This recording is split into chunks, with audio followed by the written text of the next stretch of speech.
saya ingin membawakan sebuah kisah daripada seorang wali Allah Subhanahu Wa Taala yang hidup pada zaman tabi'in. Siapa itu tabi'in? Iaitu kelompok manusia yang sempat berjumpa dengan para sahabat Nabi SAW, tetapi mereka tak sempat berjumpa dengan Rasulullah Sallallahu Alaihi Wasallam.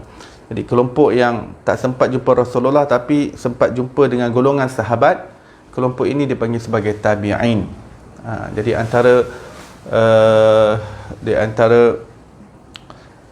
di antara tabi'in yang paling terkemuka namanya adalah Sayyidina Uwais Al-Qarni rahmatullah alaih. Beliau hidup dalam keadaan yang miskin. Beliau bukan orang kaya, beliau bukan jutawan, beliau bukan orang terkenal di dunia ini. Beliau hidup dalam keadaan yang bahkan terpinggir daripada masyarakat. Kerana masyarakat menyangka bahawa dia macam orang gila, dia macam orang tak betul dan sebagainya. Dia orang yang banyak lebih banyak mengembala kambing dan sebagainya. Maksudnya mereka memandang Sayyidina Uwais ni orang yang tak ada apa-apa kedudukan. Tapi sebenarnya Rasulullah SAW bagi tahu kepada para sahabat bahawa Sayyidina Uwais Al-Qarni itu, ya, walaupun dia tak pernah berjumpa dengan aku, tetapi keberkatan dia berbakti kepada ibundanya, maka dia menjadi hamba yang diterima oleh Allah Subhanahu Wa Taala.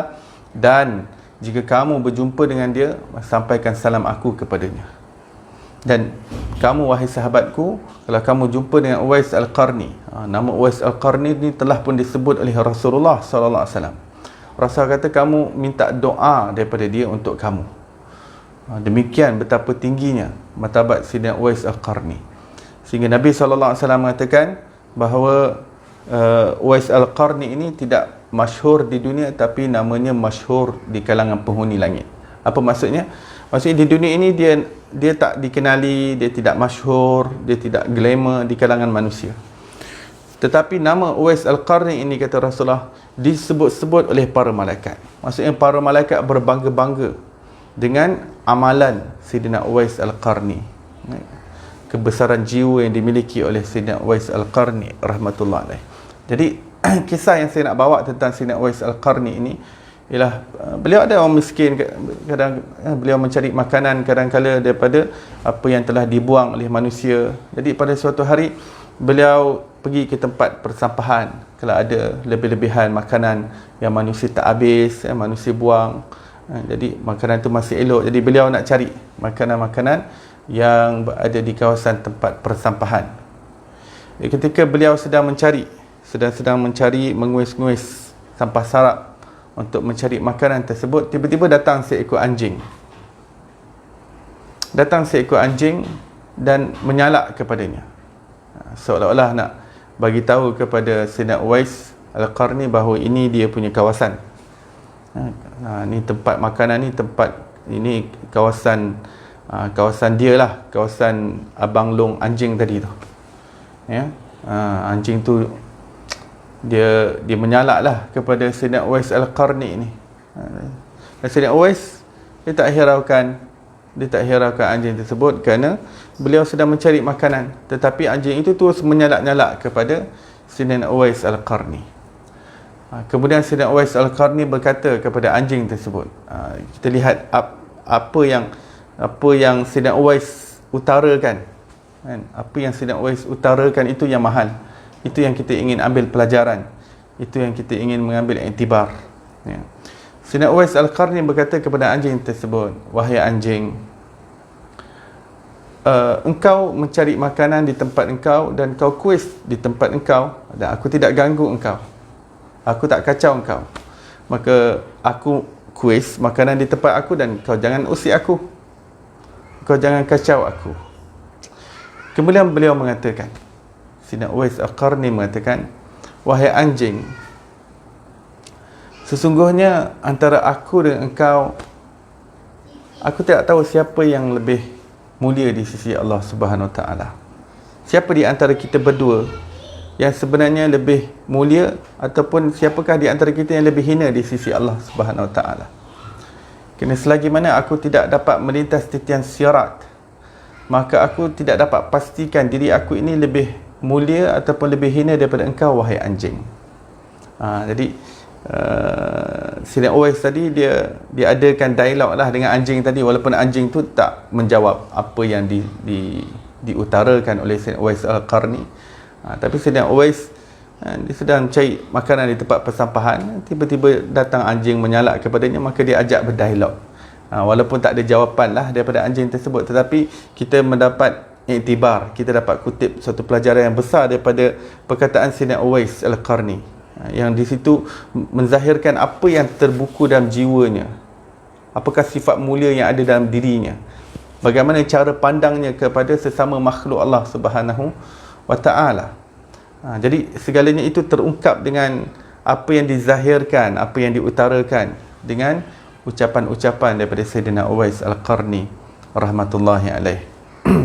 Maka Sayyidina Uwais sambung mengatakan bahawa, wahai anjing, kalau aku dapat lintas titian sirat dan berjaya masuk ke syurga Allah SWT, barulah ketika itu aku dapat pastikan yang aku ini lebih mulia daripada engkau.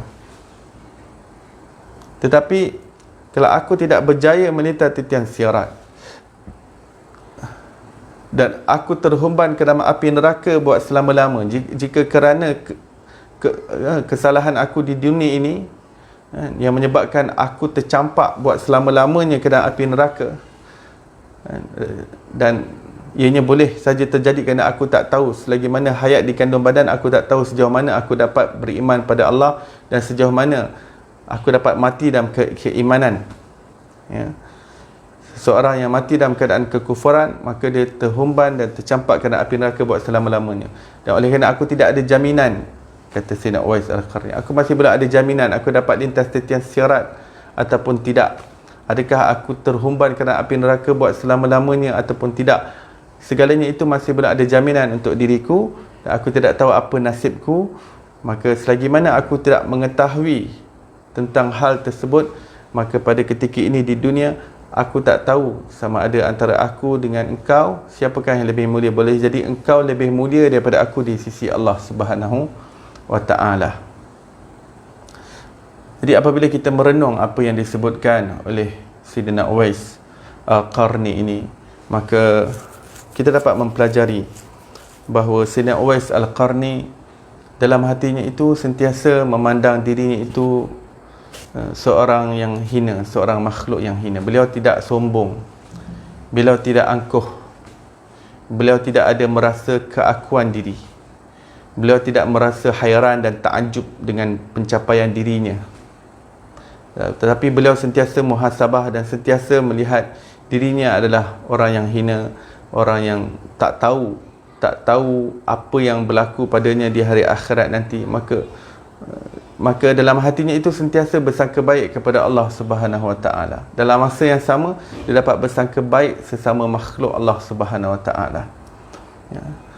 Jika kita merasa bahawa kita ini pasti lebih mulia daripada anjing, lebih mulia daripada anjing di sisi Allah Subhanahu wa Ta'ala, maka di situ ada satu bentuk kesombongan.